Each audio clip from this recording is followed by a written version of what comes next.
ദൈവമേ നീ എന്നിൽ അനുദിനവും വളരണമേ, ഞാനോ കുറയണമേ.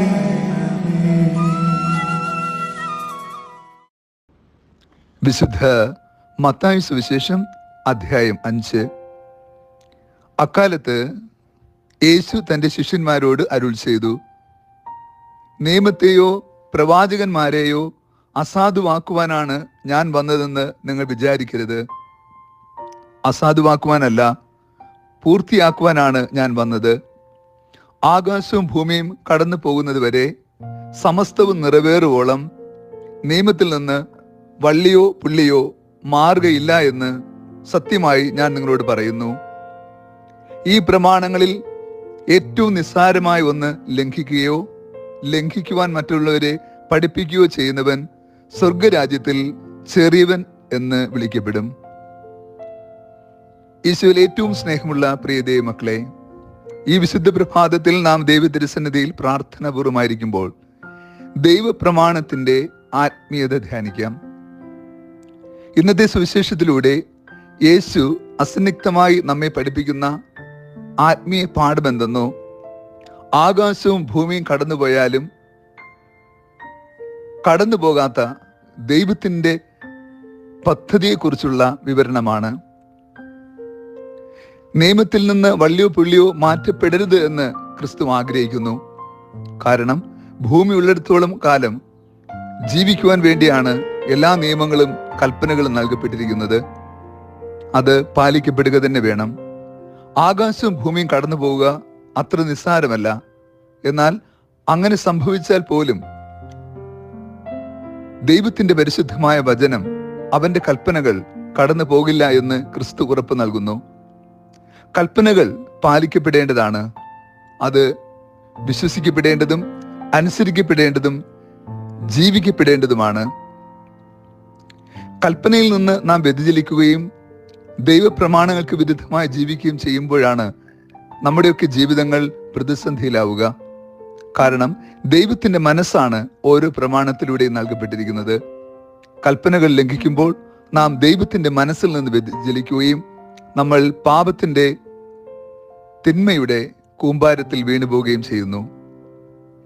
ഈ ഒരു ദുരനുഭവത്തിൽ നിന്ന് നമ്മെ വീണ്ടെടുക്കുവാൻ വേണ്ട കൃപയാണ് ദൈവവചനത്തിലൂടെ നമുക്ക് നൽകപ്പെട്ടിരിക്കുക. വചനത്തെ സ്നേഹിക്കുകയും വിശ്വസിക്കുകയും വചനം പാലിക്കാൻ പരിശ്രമിക്കുകയും ചെയ്യുമ്പോൾ ദൈവത്തിന്റെ കൽപ്പനകളെ കൂടുതൽ ആഴമായി ഉൾക്കൊള്ളുവാനും കൽപ്പനയുടെ ആന്തരികവും ആധ്യാത്മികവുമായ കൃപകൾ ഉൾക്കൊണ്ട് ജീവിക്കുവാനും നമുക്ക് സാധ്യമാകും. ഇസ്രായേൽ ജനത്തിന് ദൈവം നൽകിയ ഏറ്റവും മനോഹരമായ വാഗ്ദാനം എന്തെന്നോ, നിങ്ങൾ എൻ്റെ കൽപ്പനകൾ പാലിക്കുകയും എന്നിൽ നിന്ന് അകന്നു പോകാതിരിക്കുകയും ചെയ്താൽ നിങ്ങൾ സത്യമായും എൻ്റെ ജനവും ഞാൻ നിങ്ങളുടെ ദൈവവുമായിരിക്കും.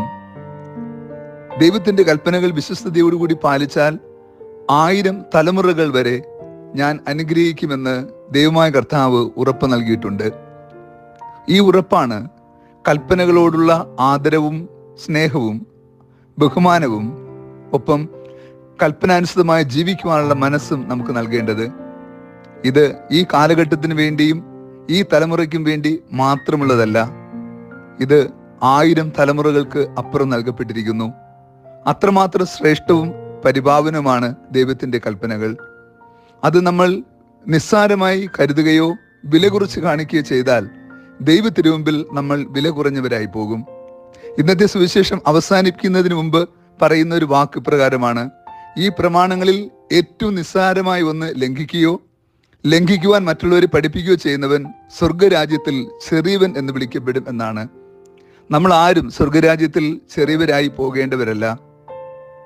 ദൈവത്തിന്റെ പൊന്നോമന പുത്രനെ ഭൂമിക്ക് നൽകി സ്വർഗം നമ്മെ വീണ്ടെടുത്തത് സ്വർഗത്തിൽ ദൂതന്മാരോടൊപ്പം സകല വിശുദ്ധരോടും മാലാഖമാരോടൊപ്പം തുല്യരായി തന്നെ നിലകൊള്ളാൻ വേണ്ടിയാണ്, ചെറിയവരായി പോകാൻ വേണ്ടിയല്ല. അപ്രകാരമുള്ള ഒരു കൃപയുടെ ബലം നമുക്ക് ലഭ്യമാകണമെങ്കിൽ നമ്മൾ ദൈവത്തിന്റെ പ്രമാണങ്ങളെ കൽപ്പനകളെ വിശ്വസ്തയോടുകൂടി പാലിക്കുന്നവരും ജീവിക്കുന്നവരും അനുസരിക്കുന്നവരുമാകണം. നമുക്ക് കുറച്ചുകൂടി വിശ്വസ്തയോടെ കർത്താവിന്റെ കൽപ്പനകളെ സമീപിക്കാം. ആ കൽപ്പനകളുടെ ആന്തരികവും ആധ്യാത്മികമായ കൃപകൾ ഉൾക്കൊണ്ടുകൊണ്ട് വിശ്വസ്തയോടുകൂടി അത് പാലിച്ച് ഈ പുണ്യഭൂമിയിൽ ജീവിച്ച് നിത്യമഹത്വത്തിലെത്താൻ വേണ്ട ആത്മീയ കൃപാവരത്തിനായി ഈ ദിനം പ്രാർത്ഥിക്കാം. കർത്താവ് നിങ്ങളോട് കൂടെ. സർവശക്തനായ ദൈവം പിതാവും പുത്രനും പരിശുദ്ധാത്മാവും നമ്മെ ഏവരെയും സമൃദ്ധമായി അനുഗ്രഹിച്ച് ആശീർവദിക്കുമാറാകട്ടെ. ആമേൻ.